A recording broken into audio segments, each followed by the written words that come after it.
حضرت صلی اللہ علیہ وسلم اپنی قوم کے سرداروں اور مالداروں کے ایمان کی بہت فکر کرتے تھے،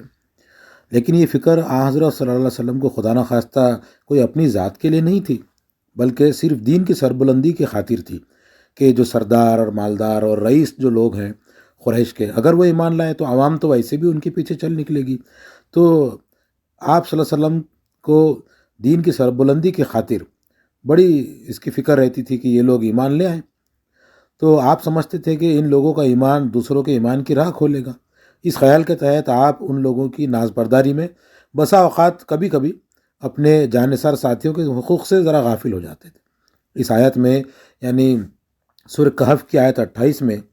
آپ کو اس چیز سے اللہ تعالیٰ نے روک دیا۔ چنانچہ اس آیت میں ارشاد یہ ہوتا ہے کہ اپنے آپ کو ان لوگوں کے ساتھ جمائے رکھو جو صبح و شام اپنے رب کی رضا جوئی میں اس کو پکارتے ہیں، اور تمہاری نگاہیں حیات دنیا کی زینتوں کی خاطر ان سے ہٹنے نہ پائیں، اور تم ان لوگوں کی بات پر دھیان نہ کرو جن کے دل ہم نے اپنی یاد سے غافل کر دیے ہیں اور جو اپنی خواہشوں کے پیچھے پڑے ہیں۔ تو اللہ تعالیٰ نے یہ بتایا، اور دوسرے بھی جگہ قرآن میں یہ بتایا اللہ تعالیٰ نے کہ یہ جو پسماندہ، غریب یا جیسے بھی لوگ ہیں جو صحابہ اکرام ہیں اور یہ دن رات اللہ تعالیٰ کو راضی کرنے کے لیے کوششیں کر رہے ہیں، آپ صلی اللہ علیہ وسلم کو اللہ نے فرمایا کہ اپنے شفقت اور رحمت کے بازو ان کے اوپر جھکا دو، یہ آپ کی توجہ کا مرکز بننا چاہیے۔ اور ارشاد یہ بھی ہوا کہ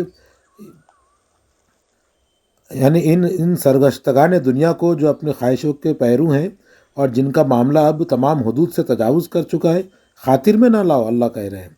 تمہاری دعوت اپنا زاد و راحلہ اور اپنی عزت و شوکت خود اپنے ساتھ رکھتی ہے،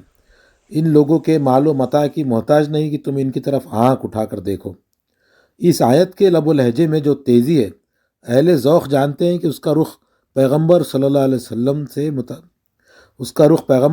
وسلم کی طرف نہیں بلکہ متکبرین اور اغنیاء کی طرف ہے، جو صحابہ کو حقیر سمجھتے تھے اور حضرت صلی اللہ علیہ وسلم سے مطالبہ کرتے تھے کہ آپ ان کو دور کریں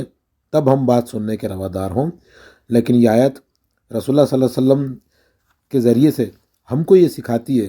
کہ یقیناً لیڈرز اور سرداروں تک ہم کو دین کی دعوت پہنچانا چاہیے، اس میں کافی سرگرمی دکھانا چاہیے، لیکن اس چکر میں ہمیں اپنے مومن بھائیوں کو بھول نہیں جانا چاہیے۔ وہ لوگ خاص طور پر جو دن رات اللہ تعالیٰ کو راضی کرنے کے لیے کوششیں کر رہے ہیں، ان کو حقیر نہیں سمجھنا چاہیے، ان کو ہمیشہ توجہ کا مرکز بنائے رکھنا چاہیے۔